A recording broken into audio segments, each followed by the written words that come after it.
I've been told, I've heard that it's impossible to get a fire line around this entire thing. Why is that? So where can you get firefighters? Well, we're continuing to try and get that perimeter help, and that is still along those areas that we continue to have map that shows on the map, keeping it north of I-90, keeping it south of 970, to the east and southeast, and not letting it go further north towards Blue Pass, and then keeping it. And the east flanks now are looking pretty good. We have to keep it from going any further north and any further south. Rex is talking about how this could smolder all the way until snow season. At what point and how do you declare victory here? Well, our victory is to keep any more houses from burning, getting it out of the urban interface. That's the first thing we have to do, get it out of the urban interface. It's going to continue to burn in the mountainous areas, there's no doubt about it. You get a fire of this scale, a wildland fire like this, it's going to continue to burn. When you have it in the forest landscape, it burns trees, it goes into stumps, it burns through roots, it pops up again. When you have a forest fire of this scale and magnitude, that's what weather puts it out. So when Rex said it's going to burn till snow flies, that's what happens. When it rains, when it snows, we'll put the fire out. What we want now is put people back in their homes, get a perimeter on it so it doesn't grow anymore, then worry about unburned fuel and islands of fuel in the middle and put it out. Let's get the folks, no more structures lost. Get the folks back in their homes, get a perimeter around it, then worry about unburned fuel in the middle. Are you confident that you'll be able to prevent more structures from being lost? Is that something you can confidently say will happen? Well, no, we still have a lot of fire out there. But we are focused on structure protection with air assets, with structural fire engines, and firefighter personnel. Has anything else been learned about the cause of the fire? Nothing else has been learned and under investigation. Was it a welding crew? Like I said, it's under investigation. We saw construction crews heading back onto the bridge today very early this morning. Are they back at work, and should they not be there? I don't have any information about them going back to work. I don't know about them going back to work within the fire department. Are resources being pulled off of this fire for other fires throughout the Northwest region? No, we are not losing any personnel on this fire whatsoever. We have dedicated resources, and we're at 900 firefighters today, which is an improvement upon the numbers we had. So we are a top priority within region and even nationally, and we're lucky to be that way. We have great air assets. Nothing's being pulled off of this fire for other fires at this time. I don't know if you addressed this. How's the firefighter doing that had the facial burns? How did that happen? Any other injuries? I haven't heard how it happened. He's doing well. That's not an uncommon situation, but it's fine. Any other injuries? No other injuries like that. We do have hydration issues. Somebody was pulled off for dehydration. Hydration issues, even in the conditions we have today, are going to continue as it gets hotter and drier. We have to be careful of our firefighters in those kind of conditions. Any firefighters who have lost their homes and they're out there fighting? I have heard that there are people that have been affected that way.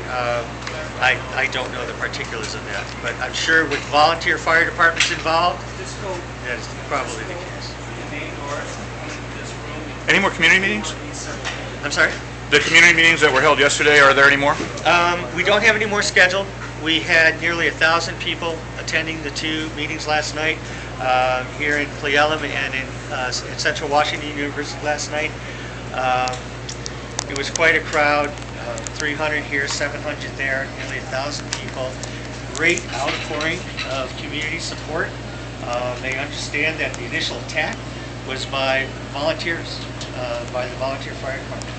They've been overwhelming in their support by bringing water, Gatorade, cookies. I haven't seen anything like it in 25 years of firefighting. It's been amazing. Could you state your name and your position for us? My name is Mick Mueller. I'm a fire information officer tied to this information, to the incident management team here. Rex Reed, IC. Do you feel right now that you're winning or still holding your own? We are holding our own at the very least. I feel we are getting some large parts of the fire contained, but we still have some very difficult terrain and fire behavior conditions ahead of us. Very concerned about the forecasted weather. The potential for dry lightning and thunderstorm potential and erratic winds ahead of us. That hot, dry weather is very hard on firefighters, and potential for fire behavior to be extreme is out there. You said lightning? Potential for dry lightning with the atmospheric instability, yes. When is that? Well, what we forecast? have from the National Weather Service is red flag watch for dry conditions for Friday, and the potential for atmospheric instability, which could lead to dry lightning come Saturday. Any scams, donor scams that you've heard of? No, nothing like that. Do you know if there are any more aircraft in the air today than there were yesterday? Well, we do have on hand the 3 air tankers, and we have 3 heavy helicopters and 6 medium helicopters. Amazing assets to have on hand. And while we have as many structures as we have within the fire perimeter and potentially outside of that, to have that on hand and in use is fantastic. And then 6 helicopters is up to 4 yesterday, I think. We have actually 10. 4 for initial attack, which can be pulled anytime. 6 are dedicated to the fires. That's the mediums, the Type 2s. We have 3 heavies as well that can carry anywhere from 500 to 1,000 gallons of water.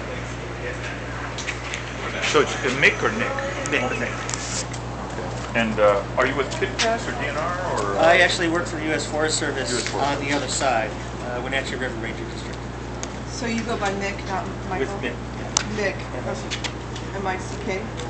And can you pronounce your last name again? Mueller. Mueller. M-U-E-L-L. Okay. And you have PIL? Yes. Okay. And are you attached to which team? I'm with this team. It's an advanced team here.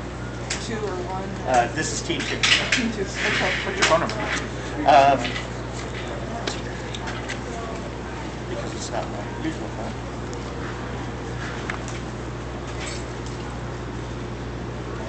509-260-1518. Thank you. You bet. Thank you. Thanks, Mike. Thank you. Do you 4 know who I o'clock, we could- have another one. 4 o'clock? Yeah. Do you know who we can talk to? You said, or who we can talk to about people being let back into their homes? Kittitas County Sheriff. They're the Okay. ones that set evacuations, that do the triage, and then evaluate when they can let folks back in. Have you been talking to anybody with them or no? Well, we're a unified command with them, so they're always talking to our operations folks, to the IC. They're doing constant evaluations, and so yeah, we get that information from them. Okay, I'm just wondering if you had a number or anything like that. I don't. But I can get it. You like that? Sure, I would love that. Yeah. Let me go. Like I said, a lot of this is really cooled off. Our focus is on everything from here, particularly here and here. That's where most of our work is being done. And Liberty was Liberty's up here. We did a level 3 evacuation here. Liberty was, it's an advisory at this point.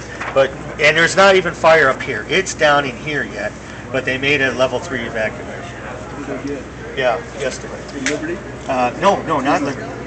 In Right there at 97. at Lauderdale Junction. 97. Yeah. But we don't have fire up there. We just, because of how it was moving yesterday, as a precaution, Kittitas County Sheriff decided to make that a level 3 evacuation.